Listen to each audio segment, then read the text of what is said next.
시편 26편 1절에서 12절 말씀입니다. 내가 나의 완전함에 행하여 싸우며 흔들리지 아니하고 여호와를 의지하여 싸우니 여호와여 나를 판단하소서. 여호와여 나를 살피시고 시험하사 내 뜻과 내 양심을 단련하소서. 주의 인자하심이 내 목전에 있나이다. 내가 주의 진리 중에 행하여 허망한 사람과 같이 앉지 아니하였사오니 간사한 자와 동행하지도 아니하리이다. 내가 행악자의 집회를 미워하오니 악한 자와 같이 앉지 아니하리이다. 여호와여 내가 무죄함으로 손을 씻고 주의 제단에 두루 다니며 감사의 소리를 들려주고 주의 기이한 모든 일을 말하리이다. 여호와여 내가 주께서 계신 집과 주의 영광이 머무는 곳을 사랑하오니 내 영혼을 죄인과 함께 내 생명을 살인자와 함께 거두지 마소서. 그들의 손에 사악함이 있고 그들의 오른손에 뇌물이 가득하오나 나는 나의 완전함에 행하오리니 나를 속량하시고 내게 은혜를 베푸소서. 내 발이 평탄한 데에 섰사오니 무리 가운데에서 여호와를 송축하리이다. 아멘. 우리 신앙생활을 하는 사람들은요, 그냥 매일같이 예배하고 그냥 그렇게 살아가서는 안 됩니다. 모든 것은 다 목표가 있어야 돼요. 목표가. 저희 이 시설을 운영하는 데 있어서도 저는 제 목표가 나름대로 세워놓은 게 있어요. 우리 환우들이 정말 하나님과 만나는데 부족함이 없는 시설이 되고, 그리고 어떠한 요양병원들과 어떠한 곳과도 비교해서 단 한 단계도 뒤로 물러나지 않는 곳이 되고 싶어요. 물론 지금은 너무 많이 부족하지만 그렇게 해나가기까지 제가 오늘도 매일 하루 한 단계씩 제가 나갈 수 있도록 그 마음을 품고 가고 있어요. 목표가 있어야지 어디를 향해서 가죠. 목표 없이 어떻게 가겠습니까? 공부를 해도 목표가 있어야지 공부를 하는 거지, 집에서 공부만 시킨다고 공부하는 거 아니대요. 저는 제가 아버님이 워낙에 무섭게 공부를 시켰기 때문에 너무 잘 알아요. 억지로 시키면 더 못해요. 그래서 억지로 신앙생활도 시키면 더 못해요. 목표가 있어야 돼. 내 삶에서 신앙의 목표. 여러분, 이것이 여러분 안에 오늘 말씀을 통해서 자리 잡을 수 있기를 주의 이름으로 축복합니다. 자, 1절에 보니까 굉장히 당돌한 얘기를 하는 거예요. 저는 이 말씀이 오히려 목표가 됐지, 이 사람은 고백이 됐어요. 다윗은 고백, 나는 목표예요. 내가 나의 완전함에, 아이고 참, 완전함에 행하였다. 이게 이제 신앙의 목표인데, 다윗은 고백을 하고 있고 저는 이게 제 목표다. 나의 완전함에 행하여 싸우며 흔들리지 아니하고, 매일 흔들리는데 흔들리지 아니하고 여호와를 의지하여 싸우니 여호와여 나를 판단하소서. 주님 앞에 내 마음을 다 드렸습니다. 저와 똑같죠, 여러분도? 이게 목표가 되는 거지, 여러분 고백이신 분이 별로 없는 것 같아요. 이렇게 목표를 잡아요. 이게 저희 목표입니다. 근데 사실은 다윗에게도 이게 목표예요. 고백하는 것 같이 보이지만 제가 이제 쭉 설명을 하겠지만 이것이 또한 다윗의 목표이기도 합니다. 여호와 앞에 온전히 행하는 것, 오늘 하루도 하나님 앞에서 온전히 행하는 것, 그것이 바로 우리의 신앙의 목표가 될 수 있기를 바랍니다. 우리는 매일 하루를 일어나서 시작을 하게 되면 어제까지의 완전함은, 혹시 어제 내가 잘 살았어도, 하나님이 기뻐하실 만한 삶을 어제 내가 살았어도 오늘 하루는 또다시 새로 시작되어서 완전히 리셋이 됩니다. 뭐 어제까지 갈 것도 없어요. 예배 문 열고 나가면서 벌써 이게 사람이 바뀌어요.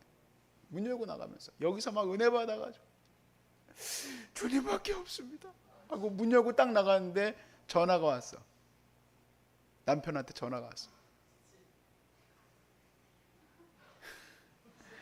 시험에 들게 하는 전화예요. 그럼 어떻게 될까요? 그냥 그 순간 무너져 버려요. 그래서 우리는 매일같이 그 신앙의 목적지를 향해서 나아가는 거예요. 거룩은 사실 도달하기 어려운 곳이죠.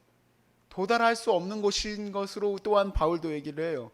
시편에서 시인도 해 아래 의인이 아무도 없다 했고, 그것을 그대로 인용하여 로마서 말씀에도 하나님 앞에서는 아무도 의인이 없다고 했어요. 의인은 없어요. 이렇게 행위 완전한 자는 우리가 찾아볼 수가 없어요. 다 좌로나 우로나 치우쳐 행하고 하나님이 없는 것처럼 그렇게 행해요. 그렇다고 해서 우리가 그렇다면 절대로 우리가 도달할 수 없는 곳이기 때문에 우리의 삶의 목표로 둘 필요가 없다라는 얘기가 아닙니다. 이것은 항상 우리의 목표가 되어야 되는 거예요. 왜냐하면 하나님께서 이미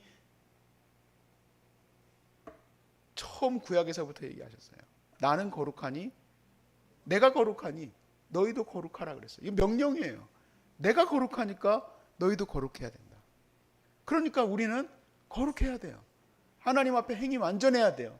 오늘 하루에 나의 입술의 고백과 내 눈빛과 내 삶과 내 마음과 심지어 내 양심의 모든 것까지도 하나님 앞에서 온전히 드려진 바 되어야 돼요. 그런데 이 일이 그냥 뜬구름 잡는 식의 얘기가 아니라 사실은 구약과 신약을 관통하는 굉장히 중요한 내용이에요.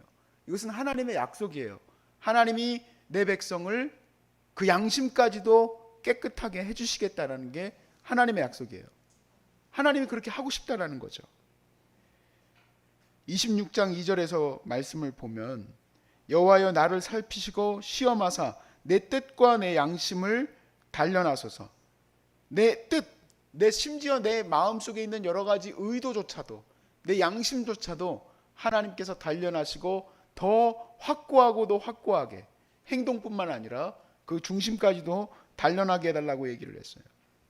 모세가 신명기 말씀에 그랬죠. 너희가 마음의 할례를 행하라. 근데 이 마음의 할례를 행하여서 진정 그 마음 속에 하나님의 말씀이 새겨지는 일이 과연 일어나겠는가? 일어날 수 있습니다. 왜냐하면 이 일을 하나님이 이루시려고 했기 때문에 그래요. 하나님이 세우신 거룩한 이스라엘 백성을 거룩한 마음에 거룩한 하나님의 말씀을 두고 그들로 하여금 거룩하게 행하게 하려고 하셨는데 그러려고 선지자들을 보내셨어요. 이러면 안 된다고 가르치셨어요.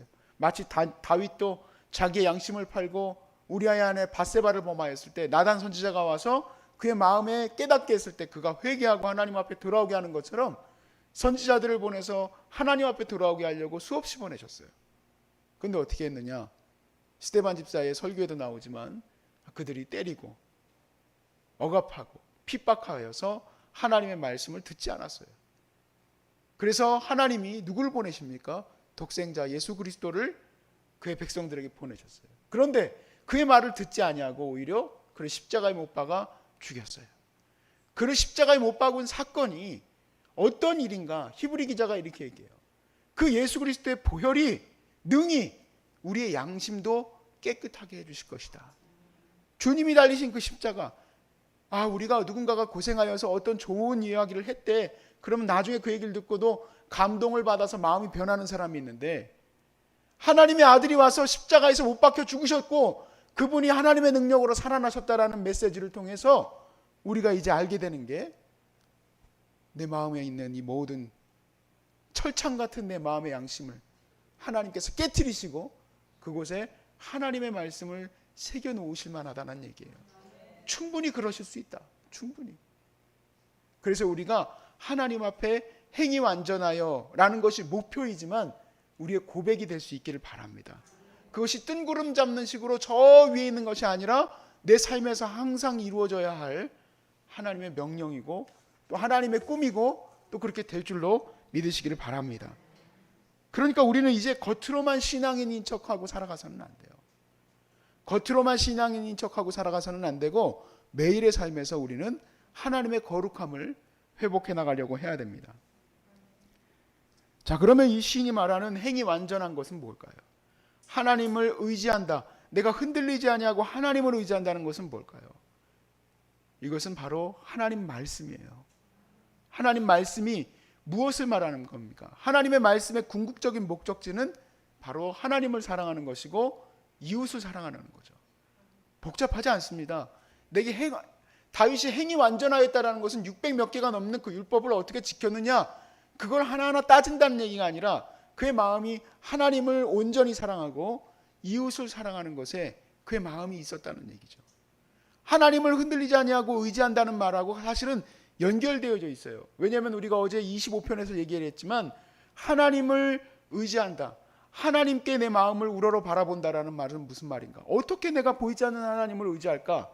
하나님의 말씀, 언약을 의지한다는 얘기거든요. 내 선택이 하나님 말씀 앞에 서 있겠다라는 얘기에 하나님에 의지한다는 얘기예요. 그러니까 이 두 말은 같이 일맥하고 있어요. 내가 행위 완전하다는 얘기는 하나님의 말씀을 지킨다는 얘기고, 내가 하나님을 의지한다는 얘기도 하나님의 말씀을 지킨다는 얘기예요. 그러니까 내가 하나님을 온전히 사랑하고 내가 내게 주신 사람들을 온전히 사랑하는 것. 거기에 내가 오늘 하루를 거하였는지 점검하는 것이 바로 오늘 26편 1절에 있는 내용이 내 고백이 되고 또 그리고 우리의 목표가 되는 겁니다. 저희 아버지가 고등학교 1학년 때였던 것 같아요. 고등학교 1학년이에요. 제가 이 말씀을 써놓고도 다시 생각을 해보고 생각해봤는데 고등학교 1학년이 확실해. 고등학교 1학년 때 겨울방학이었습니다. 잠을 제가 11시까지 잤습니다. 아침에 일어나 보니까 11시예요. 일어나 보니까 12시예요. 아버님이 겨울방학 때 계속 그 꼴을 한 일주일 보시더니만 도저히 못 견디셨는지 갑자기 선포하셨어요. 선포가 아니라 명령하셨어요. 니네들 내일부터 새벽 예배 드려라. 한겨울에 새벽 예배를 하면서 고등학교 1학년짜리가 찬양을 하고 기뻐하며 나갔으면 얼마나 좋을까. 계속 눈 감고 그냥 가는 거야. 도착했어요. 그리고 대놓고 자. 그리고 예배가 끝났어요. 그리고 하고 와가지고 따뜻한 방에 다시 누워서 또 11시까지 자는 거예요. 바뀐 거는 하고 갔다가 하고 왔다가 그거밖에 바뀐 게 없어. 도무지 이 인간은 앞으로 목사가 될 거라고는 상상도 할 수 없는 모습이죠. 지금과 나의 그때의 모습은 상상할 수 없어요. 어머니가 갑자기 그 꼴을 보고 있을 수가 없었나 봐. 우리 내일부터 다 같이 예배 드린다. 그러니까 이 인간들을 바꿔야 되니까. 저만 있었던 게 아니고요. 제 동생도 거기 같이 있습니다. 제 동생도 같이 11시까지 자고 있고 저도 11시까지 자고 있고 거기다 플러스로 그때 같이 키우던 두 남매가 있었어요. 우리 4명은 다 같이 그리 살고 있었습니다. 여러분 잘 아셔야 될 게 겨울에 우리 그 고등학교 중학교 동물들은 중학교 고등학교 애들은요 동물이에요. 동물. 그래서 겨울에는 동면을 해야 됩니다. 동면. 동면하는 애들이 보기가 싫은 거야. 근데 사람이 볼 때, 어른이라는 사람이 볼 때. 그래서 가정 예배를 드리겠대. 그럼 가정 예배 드리면 얼마나 좀 은혜가 넘치면 얼마나 좋아요. 또 성일이 읽어봐라. 기도해봐라. 하는 동 마는 동. 하나님께서 주신 이 말씀이 거룩하고 정말 존귀하고 아름다운 것이다라고 우리가 이렇게 막 앞에서 나누고 있지만 과연 이것이 존귀하고 귀하고 기쁜 일일까? 그러지 않은 것 같아요. 그런데 사도들은 그것이 기쁘고 즐거운 일이래요. 거룩함을 향해서 나가는 것. 요한이 뭐라고 얘기하냐면 요한 1서에서 우리의 이 교제, 하나님과의 이 교제가 너희에게도 있기를 원한다. 그 기쁨이 있기를 원한다. 그러니까 너희가 어떻게 되느냐? 죄의 있음을 고백하고 하나님 앞에 나와서 거룩해져라. 하나님은 사랑이시다. 그가 우리를 먼저 사랑하였으니 우리가 그 사랑 안에 나아가는 것이다. 지금 오늘 설교의 핵심도 거기 요한 1서에 다 있어요. 거룩함에 거한다는 것은 내가 그냥 멋진 거룩한 성도다. 그걸 자랑하려고 하는 게 아니라 바로 그 사랑 안에 거하는 거고, 사랑 안에 거한다는 얘기는 하나님과의 친밀한 교제를 말해요. 그러니까 이 친밀한 교제를 여러분이 아니까 여러분이 이렇게 막 같이 막 하고 싶잖아요. 여러분 그래요 안 그래요? 이옥경 집사님 아들도 막 그러고 싶죠? 그러자고 하면 어때요? 그러자고 하면 어때요? 아드님이 저처럼 이렇게 하고 있습니까? 할렐루야 하고 있습니까? 그러니까 다다다 하고 있어요. 왜냐하면 그것이 교제인지 기쁨인지 몰라요. 제가 보니까 이 거룩을 향한 이 발걸음은 억지로 시킨다고 되는 건 아니에요. 그러나 여러분의 열정을 축하합니다. 그렇게 계속 하세요. 계속 하시는데 내가 미리 말씀드리는 거예요. 제가 제 삶을 통해서 말씀드리는 거예요. 안 돼요. 안 따라와요. 남편 우리 황 집사님 여기 와가지고 그 기쁨의 교제를 느끼기 시작한 거고 우리 구재호님도 마찬가지. 기뻐요 안 기뻐요? 예배 드리는 게. 여기 오시기 전에 예배 드리러 가자고 딸이 그러면 좋아요 안 좋아요? 좋았어요? 근데 왜 안 가셨어? 예배 시간에 기도하는 곳에 왜 안 가셨어? 우리 황 집사님 어때요? 아내가 같이 예배 드리러 가자면 좋아요, 안 좋아요? 그러니까 억지로 갔잖아.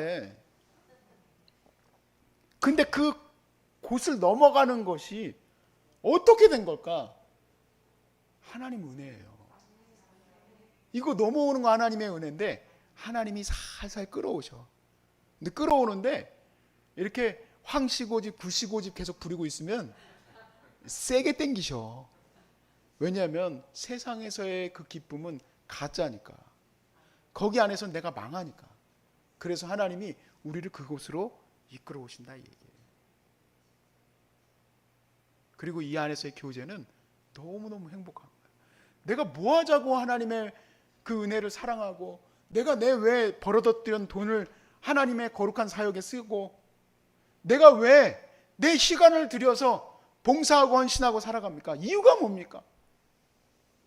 우리 친척들 저 보러 만나면 그래요. 여기는 무료 시설하고 왜 그거 하냐고 물어봐요. 왜?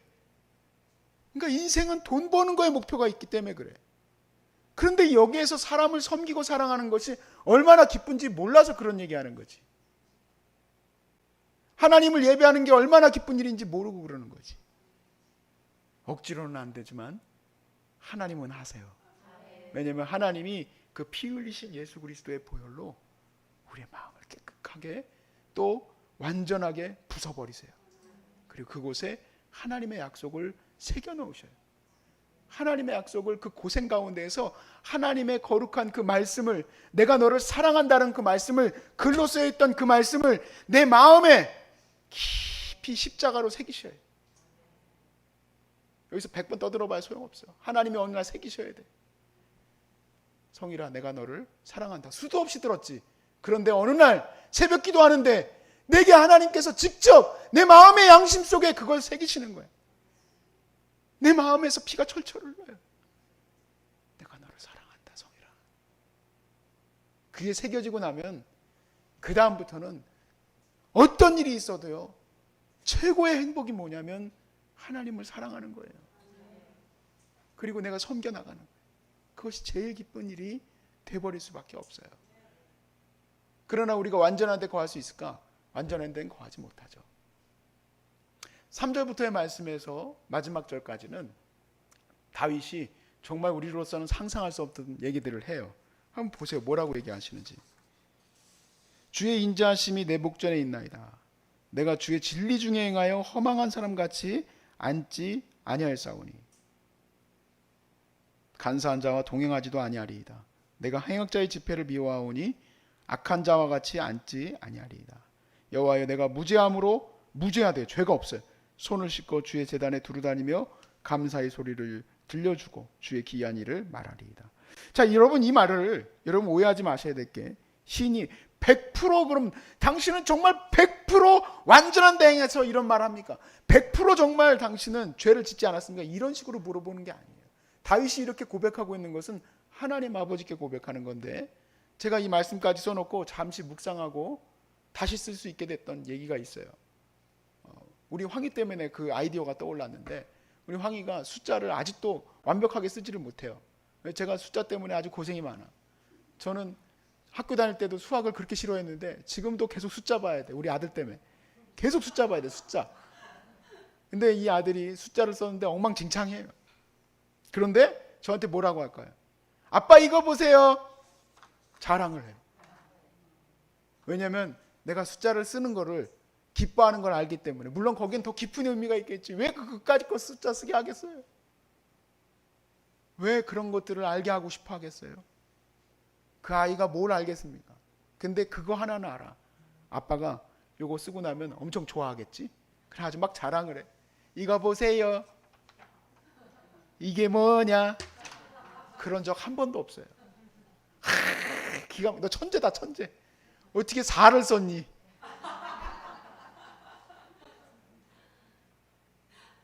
어떻게 4를 썼냐고 막 그냥 안고 뽀뽀하고 난리도 아니야. 그 아이가 숫자를 몇 조까지 잘 썼느냐 그거 체크하자고 그렇게 말하는 게 아니고, 내가 오늘 할 삶을 하나님 앞에 그렇게 행하여 나가고 있는 것이 하나님께 자랑이 되고, 여러분 하나님 앞에 자랑한다는 게 말이 안 맞는 말이지만 여러분 이렇게 보시면 돼요. 아버지 앞에 여러분 자녀들은 자랑할 수밖에 없어요. 하나님 내가 오늘요 하나님 앞에서 이렇게 예배했어요. 하나님 기뻐 받으실 만한 삶을 이렇게 또 하나님 앞에 올려드립니다 하고 올려드리는 거예요. 그런 가운데 여러분과 제가 이렇게 예배하는 거예요. 오늘 마지막 절 같이 읽어볼까요? 시편 26편 12절 시작. 내 발이 평탄한 데에 섰사오니 무리 가운데에서 여호와를 송축하리이다. 이 평탄한 삶이란 바로 하나님이 기뻐하시는 거룩한 삶 위에서 하나님의 거룩한 예배를 오늘 드립니다 하는 거예요. 그래서 오늘 두 번 예배 드리는 거에 대해서 아까 이렇게 얘기했어요. 오전까지 잘 하나님 앞에 섰는지, 그리고 그것을 하나님 앞에 자랑하는 예배가 되시길 바라고요. 잘 못 세워졌다면 하나님 앞에 회개하는 예배가 되시길 바라고, 우리 아버지 하나님은 언제든지 기뻐하셔요. 여러분이 오늘 정말 9번은 특이하게 살다가도 한 번 하나님 앞에 잘 살면요 자랑거리예요. 하나님도 그럴 거예요. 야, 네가 4자를 썼구나. 여러분 생각보다 4자 쓰기가 어려워요. 그게 네가 웬일이냐. 너 내가 보니까 넌 거의 천사다, 천사. 주여, 어떻게 새벽기도 가는 그 시간을 그렇게 그냥 죽을 것 같이 생각하고 꼭 마치 도살장 끌려가는 어린 양과 같이 가던 인간이 예배가 나의 살 길이라는 것을 알고는, 예배만이 나의 삶을 회복시키는 것을 알고는 여러분에게 이렇게 예배하게 하고 말씀 읽게 하고 기도하게 하려고 힘을 쓸까요? 이 체인지업은 하나님이 하신 거예요. 하나님. 여러분도 하나님이 그렇게 하실 줄로 믿습니다. 하나님과의 깊은 교제 가운데 오늘도 기뻐하시고 여러분의 목표가 되십시오. 하나님, 내가 행위 완전하여 하나님만 의지하고 오늘도 이 힘겨운 투병을 잘 이겨나갑니다. 주님 영광 받아 주옵소서. 그렇게 예배할 수 있기를 주의 이름으로 축복합니다.